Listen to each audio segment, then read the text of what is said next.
Fala galera, um bom dia a todos. Estamos começando agora o 23º Minuto Tributário, nesta terça-feira pela manhã.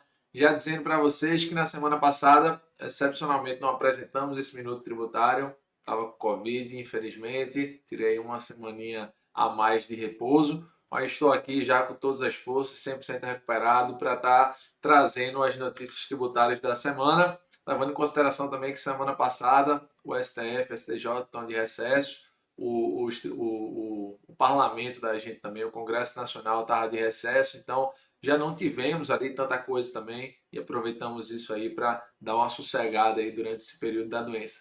Enfim, vamos trazer notícias tributárias dessa última semana e desses 2 dias aí, de ontem e hoje, para vocês. E a primeira que eu destaco é essa decisão do Tribunal Regional Federal da Quinta Região, aqui do nosso estado de Pernambuco, que abarca aí algumas regiões do Nordeste, salvo a Bahia. E nessa decisão, o desembargador ele afastou a modulação dos efeitos aplicada pelo Supremo Tribunal Federal no caso da exclusão do ICMS das bases de cálculo do PIS e da COFINS.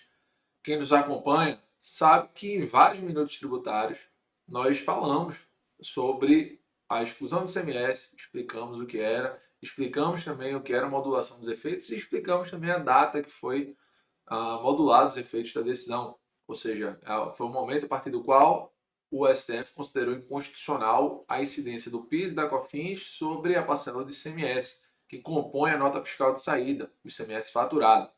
E aí, nesse caso, trata-se de um processo que foi proposto em maio de 2017, ou seja, posterior a 15 de março de 2017, que foi a data da modulação. Consequentemente, se o processo estivesse em tramitação, esse processo ele seria afetado pela modulação dos efeitos e esse processo ele transitou em julgado. Transitou em julgado um ano após, transitou em julgado em 2018. Foi aquele processo que, de maneira muito rápida, houve o trânsito em julgado e não bastasse isso, após o trânsito em julgado, houve a liquidação e houve, consequentemente, ali a continuidade do processo na primeira instância. Né? Após o trânsito julgado, houve a liquidação e a execução da quantia a fim de se tornar o precatório. Porém, na liquidação da quantia, a Procuradoria da Fazenda Nacional se manifestou justamente pela aplicação da modulação dos efeitos declarada posteriormente pelo STF e que não estava, obviamente, no título judicial que estava sendo executado, porque o processo transitou em julgado antes dessa segunda decisão do Supremo dos embargos de declaração do RS 574706 do Paraná, que é o leading case, né, da exclusão do ICMS. E aí o que é que aconteceu? Aconteceu que a primeira instância aplicou a modulação e a parte, o contribuinte, acabou recorrendo, acabou agravando para o TRF da Quinta Região e o desembargador, de maneira monocrática, aplicou o efeito suspensivo em sede de agravo de instrumento, consequentemente afastando a decisão em primeira instância, tá certo? E aí, obviamente, aplicando o entendimento de que a modulação dos efeitos ela não se aplica de maneira automática ao título judicial que já transitou em julgado. Ela necessita, por sua vez, ou de uma rescisória, se for o caso de aplicação, que existe uma discussão abissal aí no direito se seria ou não a modulação a posteriori a causa suficiente a gerar uma ação rescisória, e essa discussão ela certamente vai bater nos tribunais superiores em algum momento. E aí vamos aguardar os próximos episódios, mas o fato é que me parece que de maneira acertada a decisão ela não aplicou a modulação de algo que transitou em julgado antes dessa e sem essa consagração aí da modulação dos efeitos. Transitou em julgado, era uma época que os tribunais regionais federais estavam negando seguimento aos recursos da Procuradoria da Fazenda, não havia a suspensão em rito nacional pelo STF dos recursos extraordinários. Consequentemente, houve aí alguns processos, muitos na realidade, que transitaram em julgados e que certamente estarão nesse mesmo patamar aí, seja em sede de compensação, para aqueles que já esgotaram a via judicial e optaram pela compensação, ou na via de liquidação, é um fundamento que a União vai alegar, mas penso ser um fundamento fraco, tá? É algo muito mais discutível, no meu entender, a discussão por meio de uma ação rescisória, porém também tenho um entendimento que tende a ser contrário, tá? Vamos modificar a próxima notícia. É o caso que, para mim, particularmente, é muito interessante e em toda reunião a gente acaba citando, tá? Que é o caso da tributação da classificação fiscal. Esse artigo do Jota, ele é muito interessante porque ele traz 13 casos julgados pelo CARF de temas que a classificação fiscal foi colocado à mesa para o CARF, tá? Por exemplo, leite de rosas é um perfume, é uma loção de perfume ou é um desodorante? A tributação do desodorante para efeitos de IPI é bem menor do que a tributação de loção de perfume. Logo, é uma discussão que acaba sendo levada à mesa. E eu trago para vocês, porque é uma notícia que traz também a discussão da Crocs, né? Se é uma sandália ou se é um sapato impermeável, por ele ser de borracha.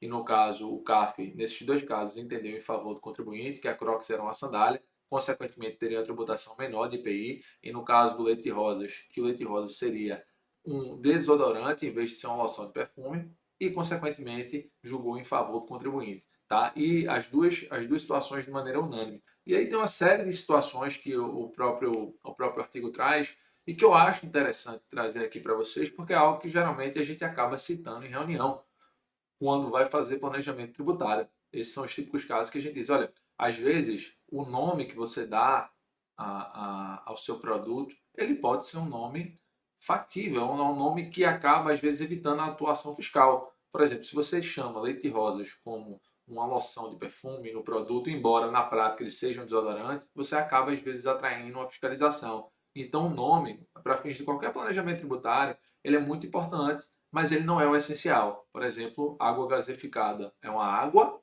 para fins de tributação ou é um refrigerante. E aí acaba prevalecendo, peço desculpas, mudei rapidinho, acaba prevalecendo a essência. Nesses dois casos, a empresa, por planejamento, ela já tratava o leite rosas como desodorante, tratava a Crocs como uma sandália, em vez de tratar como um sapato, mas que, de todo modo, a Receita entendeu de maneira contrária, seja para fins de importação ou seja mesmo para fins de produção, né? Quando você realmente realiza a fabricação do produto no Brasil e aplica o NCM de acordo com o seu autoenquadramento. Você faz uma análise conforme seus engenheiros de produção e aplica o NCM no seu caso. Eu já peguei alguns casos desses de classificação de produtos fiscais, como por exemplo, salsicha, linguiça, carne ou embutido. Existe uma discussão por trás que o que é que seria, se aplicaria a proximidade, né, do produto e a tipificação que existe na tabela do IPI para fins de isenção do PIS e da COFINS ou não. A gente acaba pegando isso no dia a dia. Já peguei também açaí. Será que o açaí seria fruta ou seria polpa? Enfim, aí teria ali as classificações, aquele açaí pré-montadozinho, que a Receita também tem solução de consulta quanto a esse tema, mas é importante a gente sempre dizer que uma solução de consulta da Receita, ela não vincula o CARF. Muitas vezes a Receita pode ter uma solução de consulta determinando que os fiscais ajam de uma forma, porque a solução de consulta, principalmente quando é da COSIT, ela vincula os auditores que estão subordinados àquela determinada região, mas ela não vincula o CARF. O CARF ele interpreta a lei, não interpreta a solução de consulta. Do contrário, seria a própria Receita faria todo o entendimento ali administrativo, tá? E aí, chama atenção para vocês porque é algo que eu sempre gosto de citar em reuniões. Como terceira notícia, Justiça afasta acreditamento do PIS e da COFINS sobre insumos relacionados à pandemia. Esse é um ponto importante, e eu sempre, quando falo insumo ou crédito de PIS e COFINS, sempre se atenha às empresas que são optantes do lucro real, as empresas que se aplica a legislação, a Lei 10833 de 2003 e a 10637 de 2002, a Lei do PIS e da COFINS não cumulativos. E o PIS e a COFINS não cumulativos são regimes, em regra, obrigatórios para quem opta pelo lucro real, com algumas exceções, como, por exemplo, hospitais, plano de saúde, bancos, que têm que ser necessariamente optantes do lucro presumido. E aí o que é que acontece nesses casos? Que você acaba discutindo o que é que se pode tomar crédito ou não. Em 2018, a gente teve uma decisão do STJ que fixou, para fins de prestação de serviço em indústria, o conceito de insumo. E aí, grande discussão se insumo se aplica também para a revenda de mercadorias, sobre aquelas empresas que elas não são prestadoras de serviço, como, por exemplo, uma prestadora de serviço de construção civil ou mesmo a indústria, fabricação de chocolate. Para essas empresas, a legislação é clara e trata como os itens adquiridos por ela como insumos, e a decisão do STJ se aplica diretamente a essas empresas, E o que nos resta saber hoje é se as empresas que são varejistas, que compram produtos para revenda, se também nesse caso, elas optantes pelo lucro real, se aplica o conceito de insumos, quando dá a apuração do PIS e da COFINS para fins de tomada de crédito. Nos dois casos, a varejista, ela é optante do lucro real, ela tem o direito de tomar crédito, sendo que a Receita entende que ela só pode tomar crédito além de alguns itens que estão previstos no artigo 3º da lei do PIS e da COFINS não cumulativo, como energia elétrica, aluguel, dentre outros. A Receita entende que não se pode falar em insumos. Consequentemente, ela só pode tomar crédito além desses itens que estão previstos na legislação, nos outros incisos, ela só pode tomar crédito único e exclusivamente dos produtos que ela adquire para a revenda. E, por sua vez, não poderia tomar crédito daquilo que é essencial e necessário para a sua atividade fim.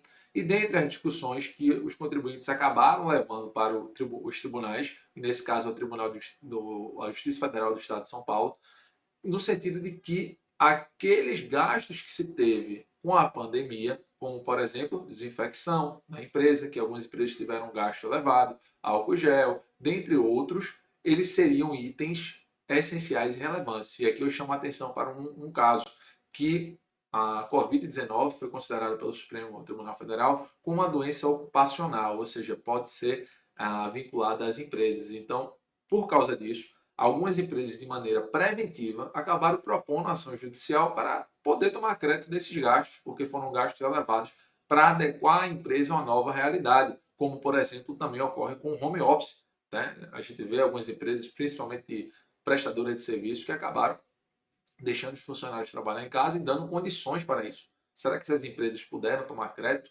desses itens?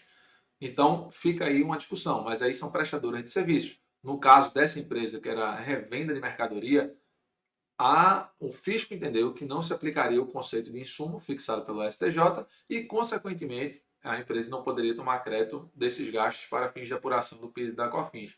Mas é muito interessante essa discussão, foi levada para o judiciário antes de se ter essa discussão do CAF, porque foi de maneira preventiva. Se a empresa tivesse feito de ofício esse planejamento interno e levasse e tomasse crédito disso, certamente a Receita Federal poderia fiscalizar ou não, a depender do entendimento que ela vai dar por meio de solução de consulta no futuro, respondendo às consultas ali do contribuinte e vinculando os auditores. Mas um auditor, por exemplo, sem uma solução de consulta, poderia dar um entendimento que isso aí seria insumo, seria uma possibilidade, mas levou para o judiciário e acabou tomando uma cacetada em sede de decisão em primeira instância, tá? Sentença ou decisão interlocutória, pedido liminar, a empresa acabou não tendo esse direito de crédito. E como última notícia, também importante, aqui eu trago, que foi a decisão, a Receita Federal, e aqui é em solução de consulta, tá? Aqui não é em decisão judicial, mas a Receita Federal, por meio de solução de consulta, negando o direito de crédito de PIS e da COFINS, e a gente já tratou sobre isso, né? Que aqui a gente está falando de empresa do lucro real, que queria tomar crédito de 9,25% dos gastos com royalties de franquia.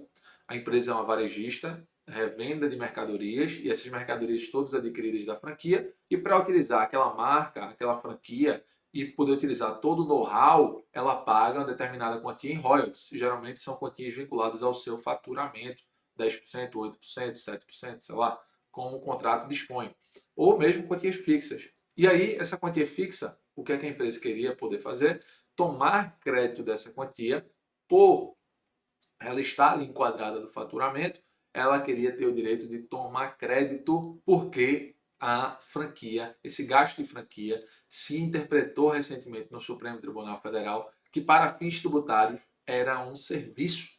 Esses gastos são serviços.